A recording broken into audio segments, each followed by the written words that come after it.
essa já é a primeira mudança que a gente precisa fazer. A gente precisa sair do pedestal. A gente precisa descer para o chão. E a gente precisa ficar lado a lado de quem de fato tem a força, o poder, de quem de fato justifica a existência de um Estado, das instituições, dos cargos eletivos, dos cargos políticos, Sônia Meire. O povo.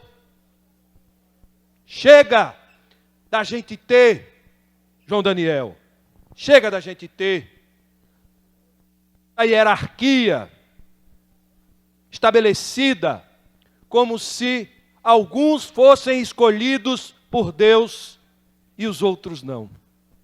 E achar que é normal que alguns vivam na miséria eternamente e outros na bonança a vida inteira.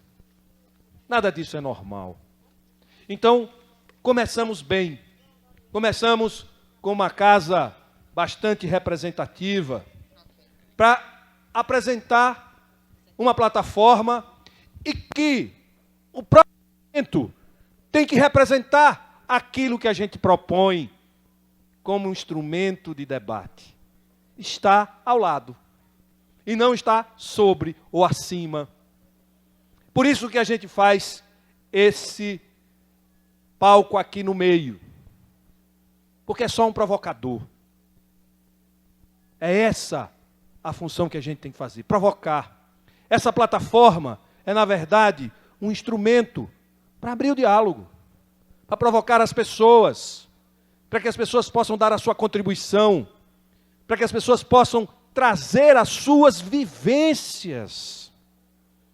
Nada é mais forte do que quem sentiu a fome, de quem está passando fome, de quem sentiu a sede, de quem perdeu tudo que juntou ao longo de toda a sua existência na sua pequena propriedade, num ano ruim.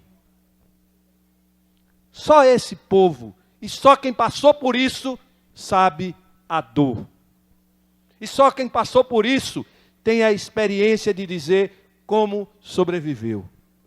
E só essas pessoas podem dar, Tonhão, Valadares Filho, meu querido, Reinaldo, Sérgio, aqui está Henrique Clay, está Sônia Meire, aqui está tantas pessoas, Irã, João Marcelo, e assim eu vou falando o nome, meu amigo Jefferson do PT, municipal, Isabel Cangirana. Vocês não sabem, mas Isabel Cangirana um dia, em 1992, portanto, há 30 anos atrás, eu era estudante, e o Brasil vivia um momento de muitas dificuldades, Irã. E ela saiu com uma frase. Ela dizia assim: quem salva o pobre é a galinha. Você lembra disso, Isabel? E ninguém entendeu. Mas, Isabel, por que é a galinha que salva o pobre? Porque pobre só come ovo. Só tem dinheiro para comer ovo. E se não fosse ovo, o pobre não tinha como se alimentar e ficar de pé para poder trabalhar. Então, veja, muito simples. Mas ela disse tudo. Ela estava falando das dificuldades, da fome. E eu quero começar por aí. Nós não podemos, nem Lula, e quando eu estive com Lula, Gilberto, ele disse que na primeira semana de governo reunirá todos os governadores. Todos. Porque a tarefa de governar não pode ser mais distante. Essa separação, a responsabilidade com a vida de cada brasileiro, de cada brasileira, tem que ser de todos os governos, municipal, estadual, nacional. Mas a gente tem que começar por aquilo que não espera, a fome. Nós não podemos começar um novo governo deixando o nosso povo com fome.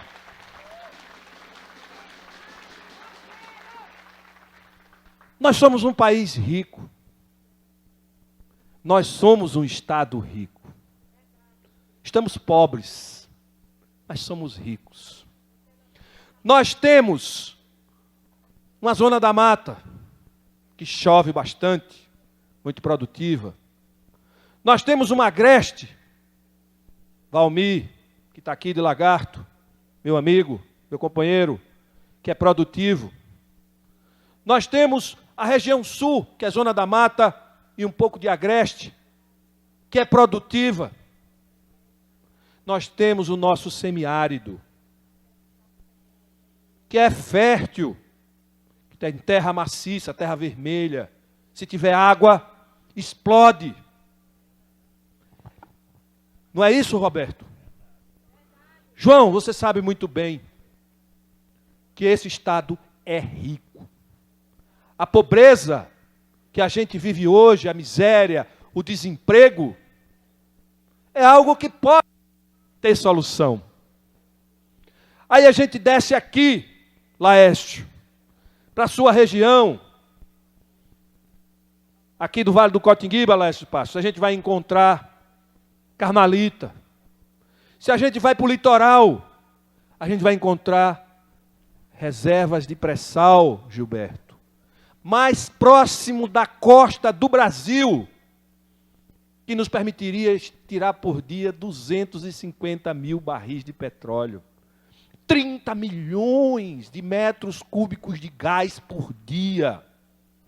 Nós temos a Carmelita, que permitiria a gente se transformar numa potência de produção de potássio, potência num fornecimento de matéria-prima para a produção de fertilizante num país com agricultura desse tamanho. Nós temos uma agricultura familiar. A minha cidade, 50% da população ainda mora na zona rural, pequenas propriedades. Muitas cidades de Sergipe ainda têm agricultura familiar. E a gente pode, e deve, e tem que ampliar a quantidade de pessoas produzindo comida para a gente ter na mesa. De forma sustentável. De forma a que essas famílias possam sobreviver. Mas a gente está submetido, neste momento, a uma cana invisível. Porque em Alagoas a cana rouba toda a riqueza, fica para poucas pessoas. Em Sergipe, a monocultura do milho, por exemplo, que gera riqueza, gera aumento do PIB, mas não gera emprego, não gera renda.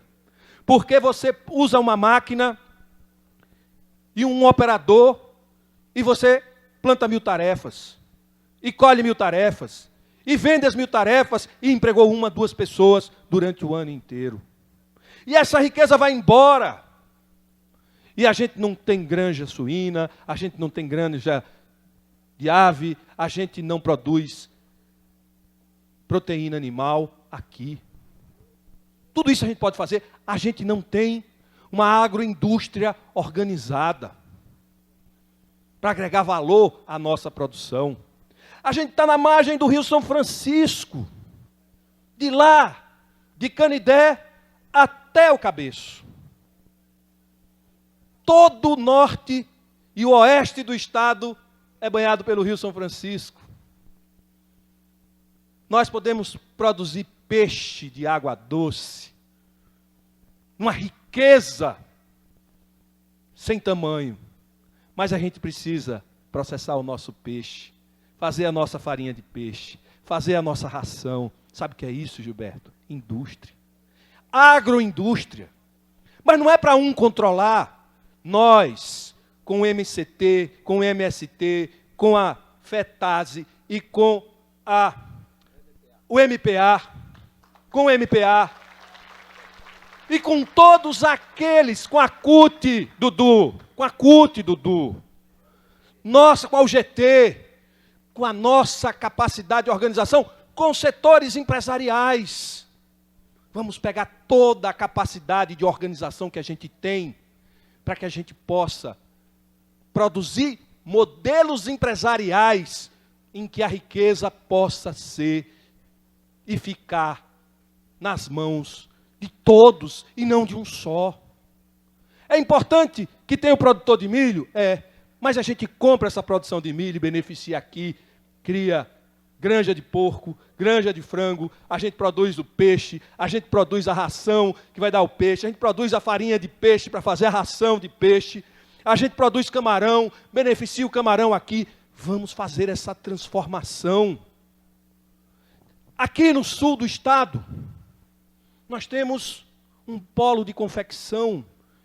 Quem de vocês já viu a produção de roupa que sai de Itabaianinha? Eu vejo na minha mulher. Porque quando ela vai lá, ela compra. E fica bonita. Muito bonita. Por que nunca teve um desfile em Aracaju? Para mostrar a 6.000 famílias que vivem desse polo de confecção. Por que tem que ser só 6.000? Breno. Por que tem que ser 6.000 e não 12.000, 14.000? Por que o polo de confecção de Sergipe não se transforma numa potência e a gente não se orgulha de ter talentos que produz moda para o Brasil e para fora do Brasil? Por que a gente tem que ficar ou continuar se colocando numa condição menor, inferior? A gente pode. E a gente não tem que estar submetido a esse ciclo de miséria permanente que entra governo e sai governo e o nosso povo na miséria, na fome. A gente pode romper isso. A gente tem condição de tornar esse mundo muito rico com essa riqueza na mão de muitos. Porque esse estado é muito rico, mas essa riqueza está na mão de poucos. E eu não estou falando aqui, Roberto, não é tirar a riqueza de quem tem. É pegar e construir uma riqueza a partir da produção, da agricultura. A gente pode transformar isso em agroindústria. A gente tem a maior fábrica de semijoias, segunda maior fábrica de semijoias do Brasil, que gera emprego ali no Agreste, Itabaiana e nas redondezas. O que a gente ouve falar disso? Quase nada. E eu não estou fazendo propaganda não, mas aqui, meus cumprimentos a Beleleu, lá de Itabaiana, porque ele faz um trabalho que pouca gente consegue fazer. Meus cumprimentos a Jairo da Gripom, que fechou a fábrica e deu as máquinas para todo mundo, e hoje tem 6.000 famílias produzindo roupa no polo de confecção de Itabaianinha. Essas pessoas precisam ser conhecidas de todos nós. Mas eu estou falando aqui que Sergipe pode mais. Nós podemos ter mais petróleo, mais gás, mais infraestrutura, rodovia, porque se tem dinheiro circulando, mais agroindústria. A gente é o segundo produtor de carroceria de caminhão do Brasil, Dudu. Então a gente tem uma metalúrgica de produção de segundo eixo, de terceiro eixo em Itabaiana, mas a gente ainda vai buscar carreta de caminhão em Joinville, fora, não só de Sergipe, mas da região. Por que a gente não pode ousar, acreditar que a gente é capaz de ter uma montadora? Porque a gente é sergipano? Não, a gente pode. A gente pode muito mais. A gente precisa acreditar na gente. Então eu quero ser governador, sim. Quero. Eu quero ser governador. E eu não quero, Gilberto, estar governador. Porque esse negócio de estar é pouco compromisso. Eu quero ser de verdade, de corpo e alma. Eu quero entregar a minha vida. De corpo e alma. Sabe por quê? Porque eu não entrei na política, como a maioria das pessoas que estão aqui não entraram na política, para alimentar a vaidade. Você entrou na política pela militância. Você recebeu um chamamento, seja lá de que maneira for, ou foi. E você começou a militar, e começou a trabalhar, e nunca mais saiu. E não saiu por quê, João Daniel? Eu e você temos quase a mesma idade. Mas você tem quase 40 anos de militância. E continua aí na militância. É amor. É amor ao próximo. É dedicação a um interesse público, coletivo. Então, eu quero ser governador de Sergipe. Eu quero. Mas eu não quero ser governador para governar só. Eu quero ser um governador para governar com todas as sergipanas, todos os sergipanos e com todas as religiões e com toda a diversidade de gênero e de tudo que tem sobre a face desse Estado. Porque é nessa diversidade, é nessa riqueza, é nessa pluralidade que a gente constrói grandes projetos e grandes explicações, como disse Gilberto Carvalho. Gilberto Carvalho disse uma coisa que talvez algumas pessoas não tenham percebido, quando ele disse assim: foi na construção coletiva, no encontro, foi quando a gente reuniu em conferências que a gente ouviu as melhores ideias. Tonhão, sabe por quê? Porque ali estavam, Sérgio, ali estavam milhares, centenas de milhares de cabeças propondo coisas, propondo alternativas. E eu quero ser governador para a gente acabar com essa farsa na educação brasileira.